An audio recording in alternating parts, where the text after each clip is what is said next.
আমি একটা গল্প বলি। 1890 সালে আমেরিকাতে একটা বাচ্চা শিশুর জন্মগ্রহণ করেছে। পৃথিবীতে প্রত্যেকদিন কয় লক্ষ শিশু জন্মগ্রহণ করে কেউ বলতে পারবো? 6 লক্ষ শিশু প্রতিদিন জন্মগ্রহণ করে। মারা যায় কতজন?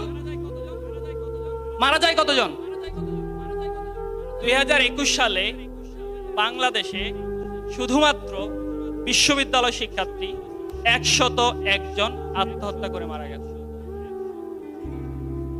তারা ঢাকা বিশ্ববিদ্যালয়ের 9 জন, শাহজালাল বিজ্ঞান ও প্রযুক্তি বিশ্ববিদ্যালয়ের 5 জন, জগন্নাথ বিশ্ববিদ্যালয়ের 6 জন, মেডিকেলের 12 জন, প্রাইভেট ইউনিভার্সিটির 23 জন।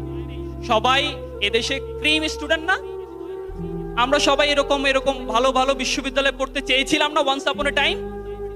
সো সেই জায়গায় পড়ার পরেও সুসাইড। বুঝতে পেরেছি আমরা? সেই রকম প্রতি বছর আত্মহত্যা করে মারা যায় 7 লক্ষ। এটা বলেছে ওয়ার্ল্ড হেলথ অর্গানাইজেশন। 7 লক্ষ মারা যায় প্রতি বছরে আত্মহত্যা করে। আর আপনি হয়তো চিন্তা করতেছি 6 লক্ষ প্রতিদিন জন্মগ্রহণ করে। আমেরিকাতে এরকম একটা বাচ্চা শিশু জন্মগ্রহণ করেছে, 6 বছর বয়সে তার বাবা মারা গেছে। নর্মালি গল্পগুলো এমনই হয় না, বাবা মারা যাবে, কিছুদিন পরে মাও মারা যাবে। তো মা তার মারা যায় নাই, তার মা তার সাথেই ছিল। সে কৃষি কাজ করতো ক্লাস 7-এ।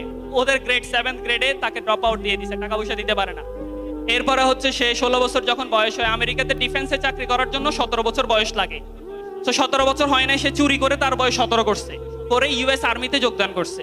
ইউএস আর্মি 1 বছর পরে বুঝতে পারছে যে সে তার বয়স লুকোচুরি করছিল, এই জন্য তাকে সাসপেন্ড, আমেরিকান আর্মি থেকে সে বরখাস্ত। এরপরে সে রেলওয়েতে চাকরি করতে গেল, রেলওয়েতে কলিগের সাথে মারামারি, রেলওয়ে থেকে বরখাস্ত। কতবার বরখাস্ত হয়েছে? স্কুল থেকে 1 বার। মোট কয়বার? ওকে, 3 বার। এটা মাথায় রাখেন।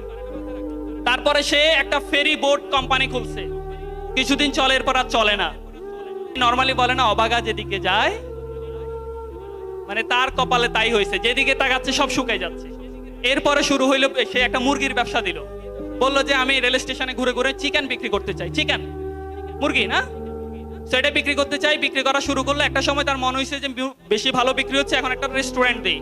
একটা রেস্টুরেন্ট দিল, শুরু হইলো 2য় বিশ্বযুদ্ধ। ওই যে বললাম, অবাগা যেদিকে যায়। বিশ্বযুদ্ধটা এখন কেন শুরু হইতে হবে? সো বিশ্বযুদ্ধে তার দোকানটা শেষ। এরপরে সে আবার, তার বয়স এখন 67 ইয়ার্স। কত? 67 ইয়ার্সে আমাদের কি হয়? চাকরি থেকে রিটায়ারমেন্ট দিয়ে পেনশন টেনশন নিয়ে আমরা এখন, কিন্তু সেই মানুষটা 67 বছর বয়সে শুরু করছে মাত্র। এন্ড শুরু করার পরে তার একটা সিক্রেট, ওই যে সেই চিকেনের ব্যবসা, সেই ব্যবসাটা শুরু করলো। করার পর একটা সিক্রেট রেসিপি বের করলো। 1009 বার তার রেসিপি রিজেক্টেড। কতবার? আসতে বাদ। এরপরে সে একটা লোক তার রেসিপি অ্যাকসেপ্ট করছে। এরপর আর তার ফিরে তাকাতে হয় নাই। আমি কার কথা বলছি? কেএফসির কথা বলছি না, আমি বলছি কলোনেল স্যান্ডার্স, কেএফসির মালিকের কথা। ওকে, সো আমাদের পৃথিবীর এমন কোন বিমানবন্দর নাই বিখ্যাত যেখানে কেএফসি নাই। বর্তমানে 22,104টি তাদের ফ্র্যাঞ্চাইজি 150টা দেশে। কত বছর বয়সে শুরু করছিল? আমরা কত বছর বয়সে আত্মহত্যা করি? কত বছর বয়সে? আজকে তোমরা আমার সাথে একটা ওয়াদা করবে, আমাদের মেয়র স্যার আছেন, জীবনে যত কষ্ট আসুক, যত তুফান আসুক, সাইক্লোন, প্রেমিকা চলে গেছে, ফ্যামিলি সমস্যা, আত্মহত্যা করব না। বলো, এখানে যারা আছো, তোমার যদি কোনোদিন মনে হয় যে আমার জীবনটা শেষ, আমি আর রাখতে চাই না, সেদিন আত্মহত্যা করার আগে আমাকে ফোন দিবা যে ভাইয়া শেষবার আপনার সাথে কথা বলে 1 কাপ চা খেয়ে আত্মহত্যা করতে চাই। কে দিবা? আচ্ছা ঠিক আছে, আত্মহত্যা করার জন্য যদি কারো মাইন্ডসেট আসে 1 ঘন্টা দৌড়াবা, তারপর আত্মহত্যা করবা। কয় ঘন্টা? 1 ঘন্টা দৌড়াতে পারলে আত্মহত্যার ভূত মাথা থেকে চলে যাবে।